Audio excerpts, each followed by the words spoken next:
नमस्कार, स्वागत है आपका साधना प्लस न्यूज में। आपके साथ मैं हूं सोनाली ठाकुर। हिमाचल की खबरों से करेंगे बुलेटिन की शुरुआत। उसके पहले नजर हेडलाइंस पर।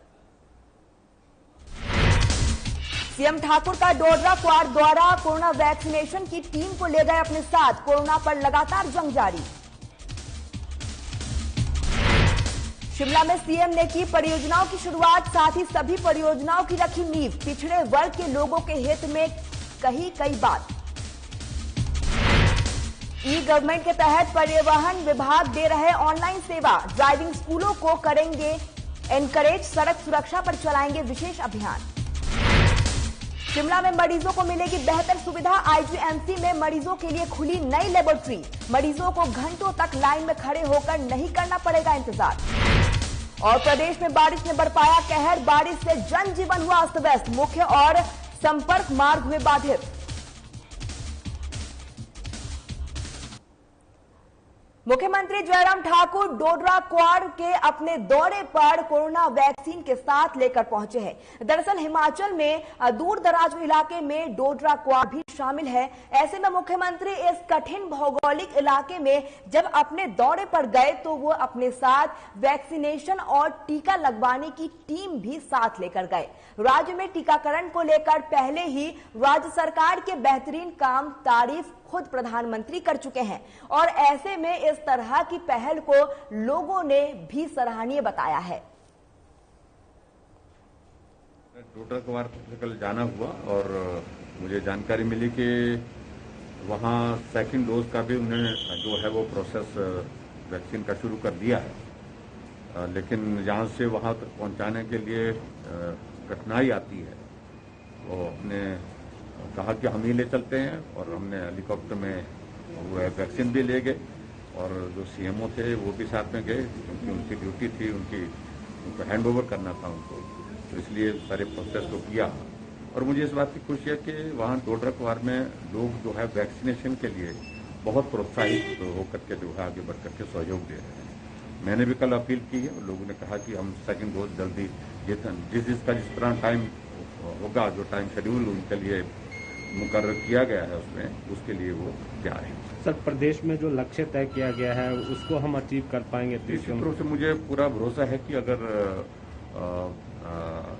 हमारा नवंबर 30 तारीख तक लक्ष्य को पूरा करने का जो हमने रखा है, हम उसके करीब पहुंचने की स्थिति में आ रहे हैं और मैं कोशिश करूंगा कि हिमाचल प्रदेश में हम सेकंड डोज को भी पूरे देश भर में सबसे। शिमला में मुख्यमंत्री जयराम ठाकुर ने आज क्वाड में 7 करोड़ रुपए के लागत की विकास परियोजनाओं की नींव रखी है। क्वाड के जनसभा को संबोधित करते हुए मुख्यमंत्री ने आपको बता दें कि जिसपून सड़क के लिए 20 लाख रुपए और क्षेत्र के 5 पंचायतों के विकास कार्यों के लिए 15 लाख रुपए देने की घोषणा की है। उन्होंने भवन, संचार, खेल, विद्यालय, पर्यटन और कई क्षेत्रों को बढ़ावा देने के लिए धनराशि दी है। साथ ही पिछड़े वर्ग के लोगों के हित के लिए बात कही है। शायद मैं कल पीडब्ल्यू का तो डिवीजन है, लेकिन यहाँ एक बात और कही गई है कि यहाँ की लक्षद्वीप का सब डिवीजन यहाँ पर होना चाहिए और मैं भी इस बात से सहमत हूं क्योंकि इस इलाके में लक्षद्वीप बोर्ड का अगर एसडीओ का ऑफिस होगा, 2 जेई सेक्शन यहाँ पर हैं, मुझे जो जानकारी मिली है, और ऐसी सूरत में जहां कठिन परिस्थितियां हैं वहां पर एसडीओ का लक्षद्वीप बोर्ड का सब डिवीजन की भी मैं यहाँ पर घोषणा करता हूं ताकि आप सबको यहाँ पर बिजली की बेहतर सुविधा यहाँ पर मिल सके। इस बात को भी हम सुनिश्चित करें। सबसे बड़ी बात आ रही है, यहाँ पर एक खंभा तो लगा है लेकिन चल नहीं रहा है। मैं देख रहा था मेरे पास भी मोबाइल जेब में डाला हुआ, लेकिन वो उसका सिग्नल है नहीं। हम इस बात को सुनिश्चित करेंगे। बीएसएनएल के साथ भी हमने टेकअप किया हुआ है और अब हमने एयरटेल के साथ हमने बात की है। मैंने एयरटेल के अधिकारियों को कह दिया, आज पहले ही कह दिया है कि जाओ डोडरा क्वाड में, हम चाहते हैं कि एयरटेल का कनेक्शन वहां पर लगे, टावर लगे, ताकि यहां पर जो है लोगों को कम से कम फोन की सुविधा मिल सके। आपकी कांस्टेंट घाटी बंद रहती है और 6 महीने में यहाँ लोगों का आना जाना, यहाँ से वहां जाना बहुत मुश्किल होता है और यहाँ से बाहर जाने के लिए आपको शिमला आना हो या कहीं कोई बीमार हो तो जाखा, जिसकुन, डोडरा क्वार और यहाँ के लोगों को यहाँ से पैदल चलना पड़ता है। बहुत दूर रास्ता है जिसमें आधा हमारा क्षेत्र हिमाचल का है और आधा क्षेत्र उत्तरांचल का है।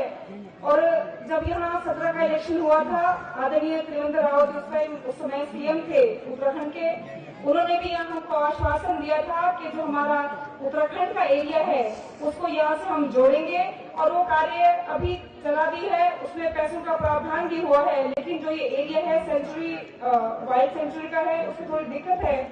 और मैं यहाँ से आग्रह करना चाहूंगी कि जो यहाँ क्षेत्र हमारा हिमाचल का अपना है वहाँ वो रोड बस्टेड रोड है, उसके लिए पैसों का प्रावधान किया जाए। प्रदेश सरकार ने बीते 15 सितंबर को कर्मचारियों को 6% महंगाई भत्ता देने की अधिसूचना जारी की थी। हालांकि प्रदेश के कर्मचारियों को भी केंद्रीय कर्मियों के तर्ज पर, आपको बता दें, डीए मिलता है। प्रदेश के कर्मचारियों ने केंद्र सरकार के कर्मचारी के तर्ज पर ही 11% डीए की मांग कर रहे हैं। सरकार ने अधिकारियों को 11 और कर्मचारियों को 6% भत्ता देने की अलग अलग अधिसूचना जारी की है, जिसको लेकर कर्मचारी संघ ने रोष जताया है। आपको बता दें कि संघ के महासचिव का कहना है कि सरकार की होने वाले कैबिनेट बैठक में सरकार डीए को जारी करने का फैसला ले, साथ ही कर्मचारी संघ की मांगों पर भी विचार करे। महेश जी और चानन जी ने बताया कि हमारा 189% जो है डीए बनता है और हमारे को जो है अभी तक 159% डीए मिला है। तो ये जो 30% अभी पेंड था और जिसमें आईआर जो है 21% दिया गया है, उसके अकॉर्डिंग भी हमारा 9% डीए जो है अभी पेंड बनता है। और हम माननीय मुख्यमंत्री महोदय से आग्रह करते हैं कि हमारा डीए जो है तुरंत रिलीज किया जाए।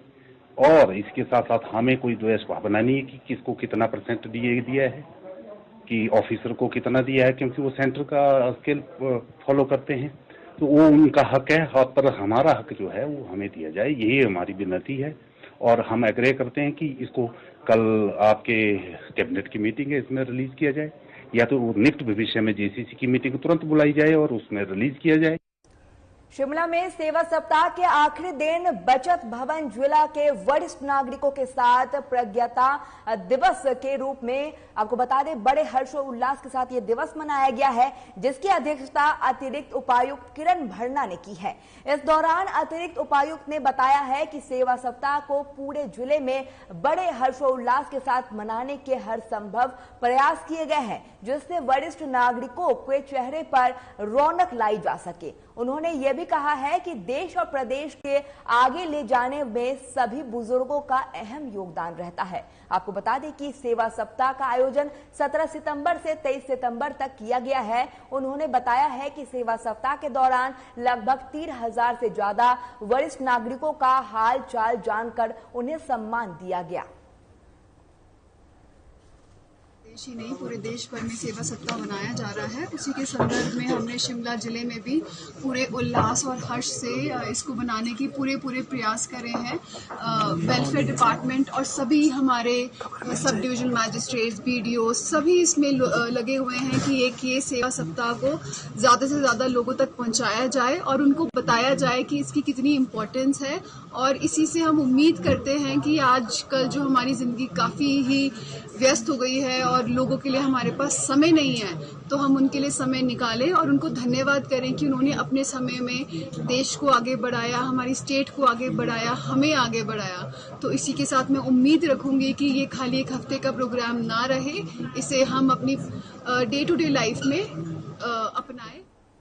शिमला में परिवहन विभाग के निर्देशक अनुपम कश्यप ने कहा है कि ई गवर्नमेंट के तहत विभाग जनता को ऑनलाइन में सभी तरह की सुविधाएं दे रही है। इस सुविधा से मिलने से अब लोगों को कार्यालय के चक्कर नहीं काटना पड़ेगा, वहीं घर बैठे समस्याओं का समाधान भी किया जाएगा। देश में ई गवर्नेंस यानी कि ई परिवहन व्यवस्था को लागू कर दिया गया था और सभी जगहों में ये बहुत इफेक्टिवली चल रही है। इसमें सभी प्रकार की सेवाएं जो हैं आप आज की डेट में घर बैठे ले सकते हैं, अपने घर से ले सकते हैं, लोक मित्र केंद्र में ले सकते हैं जहां पर आपके पास फैसिलिटी घर पे नहीं हो, हमारे जो कॉमन सर्विस सेंटर्स हैं वहाँ पर ये उपलब्ध ले सकते हैं। और यदि कोई हमारे कार्यालय में भी आए तो भी ये काम जो है इलेक्ट्रॉनिक मोड पे ही होता है, उसकी मदद की जाती है ताकि उसको ये हम फिजिकल जो लोगों का आना जाना ऑफिस में है उसको टोटल डिस्करेज करना चाहते थे, शुरू से सरकार की भी ऐसी मंशा रही है, तो उसको जो है पूरी तरह से प्रदेश में लागू कर दिया गया है। ड्राइविंग लाइसेंस बनाने के लिए जिसमें एक ड्राइविंग टेस्ट देना पड़ता है और गाड़ियों की फिटनेस, ये दो ऐसे इशू हैं जिसके लिए फिजिकली अपीयरेंस जरूरी है। बाकी सारी चीजें जैसे आपकी कोई आपने गाड़ी की ट्रांसफर करना हो, आपको हाइपोथिकेशन बैंक से हटानी हो, और भी कोई कहीं ऑनलाइन आपको परमिट लेने हो, तो उसके लिए आपको ऑफिस जाने के लिए कहीं जरूरत नहीं है। हिमाचल प्रदेश के सबसे बड़े अस्पताल में अब मरीजों की सुविधा को देखते हुए एक नई लेबोरेटरी का निर्माण किया गया है। डॉक्टर MS जनक राज ने बताया है कि लेबोरेटरी में लगभग सभी टेस्ट की सुविधाएं मरीजों के लिए की गई है। साथ ही इस लेबोरेटरी में 24 घंटे टेस्ट की सुविधा उपलब्ध होगी।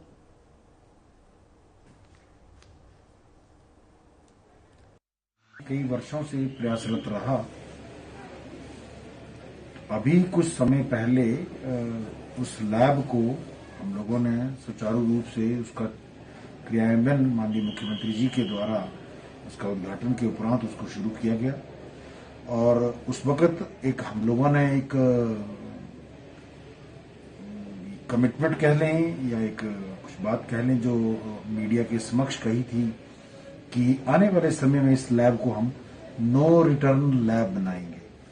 इसका मतलब ये था कि अगर रात के 2 बजे भी किसी विशेष टेस्ट के लिए सैंपल लिया जाता है तो वो लैब से ये कहने या सुनने का लोगों को ना मिले कि ये टेस्ट अभी नहीं होगा जी, आप कल आइए। इस तरह के जो नकारात्मक जवाब व्यवस्था से लोगों को सुनने मिलते थे उनको कम किया जाए, लोगों की स्वास्थ्य सुविधाओं में जो है वो बढ़ोतरी की जाए और संस्थान की जो कार्य क्षमता है उसको बढ़ाया जाए।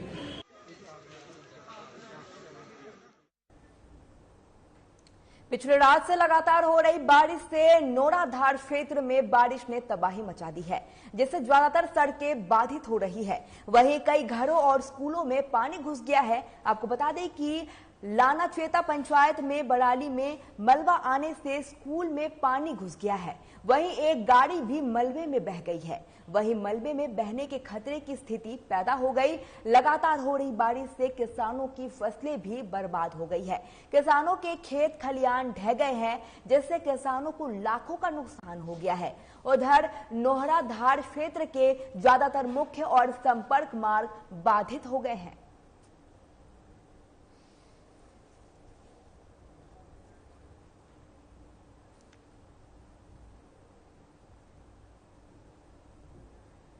चलिए, हिमाचल की खबरों में फिलहाल इतना ही। साधना प्लस न्यूज पर खबरों का सिलसिला लगातार जारी है। नमस्कार।